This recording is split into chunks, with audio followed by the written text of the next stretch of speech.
If you grew up in the 1970s, you probably remember a time when kids ran wild until the streetlights came on. No cell phone, GPS trackers, just pure, unfiltered freedom. Parents weren't worried about helicopter parenting. They just opened the screen door after breakfast and said, "Be home by dark." And somehow, we all survived. Looking back, some of the things we did as kids would give today's attack. So buckle up, or don't. Seatbelts were optional too. Today, we're counting down 10 things kids did in the 1970s that would terrify parents. 1. Playing with lawn darts. Lawn 1970s backyard game. These were not the soft plastic ones you see today. Oh no. Original lawn darts were spikes with weighted tips designed to be lobbed high and land near a target. Kids played unsupervised. People got hurt. By the 1980s, lawsuits and horrified parents finally got them banned in the U.S. But for a brief time, lawn darts were the most dangerous game at every family barbecue. 2. Riding in the back of pickup trucks. In the 70s, if you needed to transport more kids than seats available, the solution was simple. In the back of the pickup.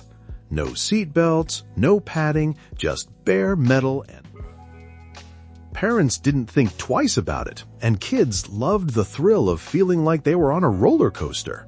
But as crash tests and safety laws, this freewheeling tradition faded away. 3. Fireworks wars. In the 70s, fireworks weren't just for adults. They were kid-friendly explosives.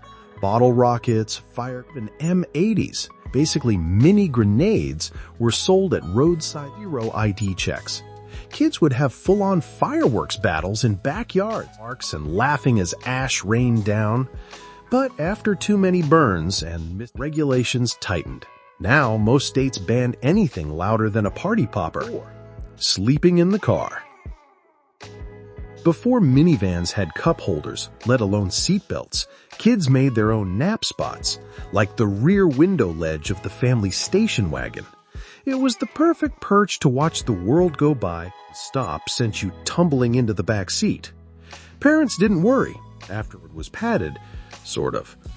But by the 80s, seatbelt laws and airbags made this cozy but very unsafe habit. Riding mini bikes with zero safety gear. The 70s were the golden age of mini gas-powered motorcycles that kids as young as 10 could ride. No license, no training, just a prayer and maybe a pair of flip-flops. Helmets? Optional. Pads? What are those? Broken bones? Just part of it. Today, most states require helmets and age restrictions. But back then, if you could reach the handlebars, you were good to go. 6. Swimming in questionable water.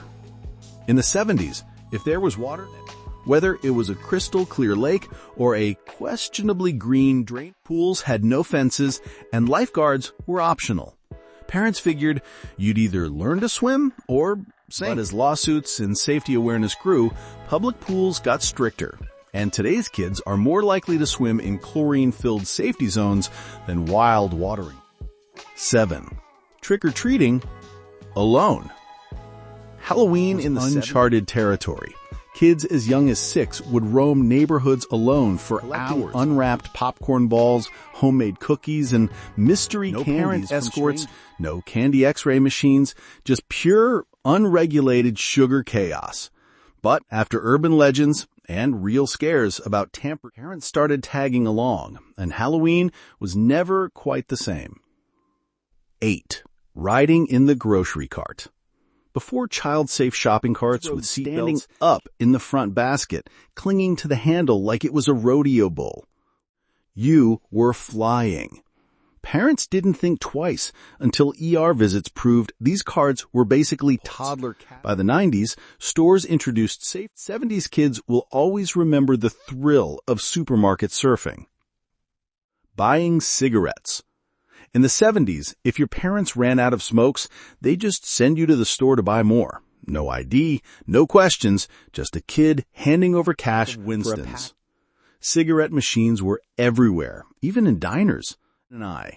But as smoking laws tightened, this bizarre errand disappeared. Being locked out of the house. Before latchkey kid was a term, it was just life. Many 70s kids came home to an empty house or worse, and stayed outside for hours until parents got home from work. No cell phones, no way to call for help, just a secret key under the mat, if you were lucky. Leaving a kid unsupervised like that could get CPS called, but back then, it was just how things were. The 1970s were a different time.